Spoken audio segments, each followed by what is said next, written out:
大家好，我係聰生，歡迎收睇聰先生嘅頻道。喺收睇今集嘅影片之前呢，請你務必要睇翻上一集，亦都即係覆水難收，可能係現今最齊全反駁日本排核污水嘅理據謬誤上集。咁如果你未睇嘅話呢，你就銜接唔到今集嘅內容噶。咁喺開始之前都提提你，記得撳右下角紅色個掣去訂閱我嘅頻道，撳埋隔籬個啷啷揀全部，你就唔會錯過我任何嘅更新啦。關於我嘅紀念品網店，可以去翻我嘅網站 chongstockco 嗰度了解，而影片簡介同埋片尾都有唔同嘅方式同埋社交平台去聯絡我或者支持我噶。唔阻大家太耐啦，我哋直接進入主題。如果話輻射濃度低就可以飲得嘅話，加埋砒霜老鼠藥落去，其實輻射濃度都唔高嘅，係咪又等於飲得呢？而點解佢哋淨係攞氚嚟講呢？答案好簡單啫。因為冇出現核事故嘅核電站都有氚啊嘛，所以咁樣去對比呢，就顯得有正當性啦。但係喺啲核污水入面，影響人類健康嘅係咪得氚呢？咁啊，梗係唔係啦。嗱，東電自己都親自承認過啊，用嚟處理核污水嘅 ALPS 系統呢，多次發現漏水同埋有濾網破損等等嘅問題，過濾效果的確冇宣傳咁好。東電亦都曾經話，經過系統處理之後嘅處理水入面嘅核元素呢，得氚啫，其他呢就應該已經被去除㗎啦。但係喺2018年9月就承認處理水嘅分析入面發現，其中80% 嘅放射性物質含量超標，部分儲水罐嘅處理水入面呢 C90 等等嘅含量，甚至係達到排放標準嘅大約2萬倍，需要再次過濾稀釋㗎。所以到底儲水罐入面有啲乜嘢唔方便講，而需要用氚嚟講故事，甚至仲要將氚包裝成吉祥物呢？講咗咁耐，我哋入正題啦，不如嗱就睇東電2021年自己做嘅報告啊。以 J1 區為例，你可以見到 D1 組嘅 C90 法定嘅排放標準呢係30貝克每升，D1 嘅 C 呢係433000貝克每升，超標接近15000倍。咁 C90 對人又有啲乜嘢影響呢？C90 嘅半衰期係29.1年，如果係食用又或者飲用嘅話，大約7至8成呢可以被人體排泄，剩翻嘅部分幾乎呢都儲存晒喺骨骼入面，可以誘發骨癌、骨髓瘤又或者骨頭周圍軟組織嘅腫瘤，超標15000倍，好小事啊嘛，係咪？嗱，東電嘅報告上面仲有銫137半衰期呢係30.17年，會釋放伽馬射線，可能會導致不育又或者癌症。銫134半衰期2年，會引起過度興奮同埋痙攣。鈷60半衰期5.27年，能夠導致甩頭髮，會嚴重損害人體血液入面嘅細胞組織，造成白血球減少，引起血液系統疾病，例如再生性障礙貧血症、白血病即係血癌，甚至係死亡嘅。T125半衰期係2.75年，可以引發心肌炎，甚至係中毒死亡。鈈106半衰期1年，有毒性。碘129半衰期1570萬年，係放射性廢物長期危害嘅主要來源之一。放入去環境入面呢，會造成永久性嘅污染。氚半衰期12.43年，有放射性，但係呢就唔會穿透人體，只有大量吸入氚呢先至會對人體有害嘅。碳14半衰期5730年，有放射性。鈽99半衰期6個鐘頭，有放射性。你可能會話嗱，以上呢啲都係舊數據啫嘛，今日呢啲嘢過濾晒啦，稀釋晒噶啦噃。你都有道理嘅，但係對於東電咁多次不誠實嘅作風，甚至係超過200次篡改數據等等嘅資料呢，我就有所保留啦。嗱，你可能又會話啦，上面10種元素咋嘛？骨癌啊、骨髓瘤啊、不育啊、痙攣啊呢啲嘢好毒咩？還好啦。嗱，其實呢就梗係唔止啦。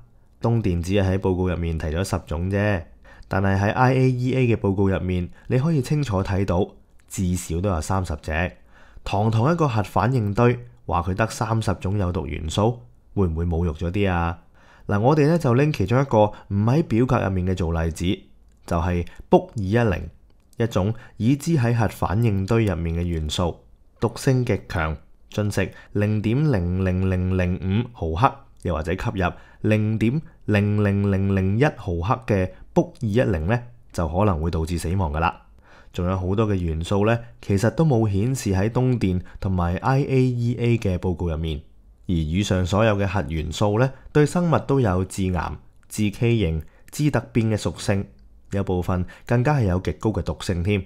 同時啊，日本嘅鄰居韓國喺今年6月份都證實咗，經處理嘅福島核污水，按韓國嘅標準而言係超標21,650倍。即使按日本嘅標準呢，都超出咗接近15,000倍。呢個係今年6月嘅數據嚟㗎。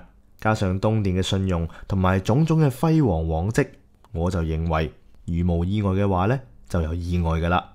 所以啊，如果用輻射值嚟量度排核污水嘅安全性，咁大概呢就等於用尿液檢測去衡量嗰個有屎甚至係有砒霜嘅泳池水嘅安全性一樣。嗰班成日話咩藍牙耳機啊、手機輻射仲大過呢啲輻射嘅人，我相信你就算將個藍牙耳機含喺個口入面呢，應該都達唔到以上嘅效果啦，係咪？至於點解會出現用氚同埋用輻射值去衡量事件嘅正確性嘅呢？仲有一班 YouTuber 不眠不休咁樣喺度幫手洗太平地。以下落嚟，我哋會進入下一個主題：磷酸鉽。你冇聽錯啊！拯救核污染竟然係用磷酸鉽。其實真係有心去了解件事來龍去脈嘅人呢，都唔難揾到我上面揾到嘅數據㗎。而有常識嘅人基本上都唔會用輻射值去衡量呢件事嘅影響㗎。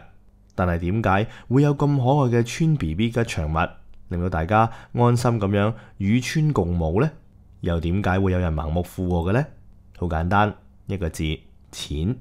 日本廣播協會8月24號嘅報導話，針對有關核污水嘅錯誤信息流傳，日本外務省準備加強應對措施，並且制定對外傳播政策，預計將會為呢個措施申請超過700億日元嘅下一財政年度預算，大約折合咗呢係35億人民幣左右。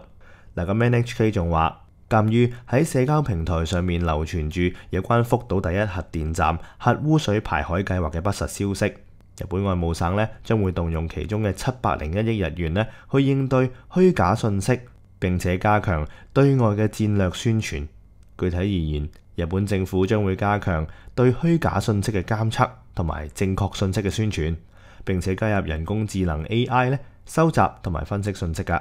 有媒體指出，根據日本經濟產業省2020年2月發布嘅核污水處理報告，呢一筆超過700億日元嘅公關預算，幾乎係核污水排海預算嘅20倍，係蒸汽排放預算嘅2倍。日本政府喺2021年度保證預算入面撥出300億日元設立嘅排海對策基金，其中約30億日元呢係被用於公關宣傳㗎。電通、博報堂、讀賣新聞、東京本社、JTB 等等日本知名嘅廣告公司、媒體、旅行社等等，都承接咗促進公眾理解所謂嘅福島核電站處理水安全性等等嘅宣傳項目。其中就電通一間公司所承接嘅宣傳項目金額呢，就去到12億日元啦。呢一啲公司通過鋪天蓋地嘅電視、新聞、網絡廣告等等宣傳嘅轟炸，企圖洗白核污水排海嘅做法。係啊，2021年呢已經用咗300億㗎啦，2023年呢仲有700億添。所以呢，如果你盲撐係因為興趣嘅話，我都可以話你清高嘅。如果你盲撐係因為錢嘅話呢，我最多都係覺得你埋沒良知，但係至少都有回報啊。但係如果你去到今日都仲未攞到錢嘅話，我就覺得你傻咗啲咯。前前後後加埋成1000億，你一分錢都未拎到，就黑埋對眼盲撐，我真係覺得佢哋直頭欠咗你一個日本國籍添啊！嗱，仲有啊，如果有1000幾億日元嘅預算，點解唔選擇其他處理核污水嘅方案呢？日本政府曾經提出過5種方案㗎，排入海入面呢，預算係34億日元，將佢變成水蒸氣排入大氣係349億日元，沿住地下管道排入地底深處係180億日元。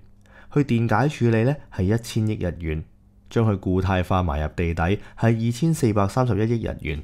照而家咁睇，蒸發、電解，甚至係排入地底都做到喎。點解唔做呢？背後係咪好多利益呢？定係真係身不由己啊？係咪喺度研發緊防輻射藥物、防輻射服、防輻射遮，定係輻射檢測器呢？定係話係福島嘅海產賣唔到出去，想同化全世界嘅海產呢？定係因為喺2020年12月，美國芝加哥商品交易所推出咗水嘅期貨，所以聯手令到水源變貴呢？唔好意思啦，我真係睇唔透。嗱，我知道咧，你仲有好多嘢想質問我噶，我咧盡力去解答一下。你可能會問：西方咧都鬆綁咗日本嘅食物進口啦，中國人係咪特別矜貴啊？人哋首相出埋嚟表演喺度食福島嘅食物噶啦。咁咪即係安全咯，唔係咩？成日叫人將啲核污水飲晒佢，乜你飲海水嘅咩？嗱，首先呢，唔好成日話西方呢個詞呢有啲薄弱，就唔足以去支撐你嘅論點㗎。西方鬆綁咗日本嘅食物進口，係用嚟加工再出口啊，用嚟做飼料啊，定係用嚟做啲乜嘢呢？你知唔知呢？唔知嘅話就乖乖地收聲啦。日本民調40%人反對核污水排海。韓國日報同埋日本嘅讀賣新聞聯合調查更加顯示，80%以上嘅韓國民眾咧係唔贊成日方將核污水排海噶。外國人本來係唔知道日本咧要將核污水排海，因為西方媒體冇宣傳啊嘛。而家咧好多人知道咧，都出嚟發聲反對噶啦。你仲喺度西方西乜嘢呢？至於首相都出嚟表演食福島食物，都攞嚟做例子嘅人，我只能夠講。你一係唔好搞笑，一係咧就唔好咁無知。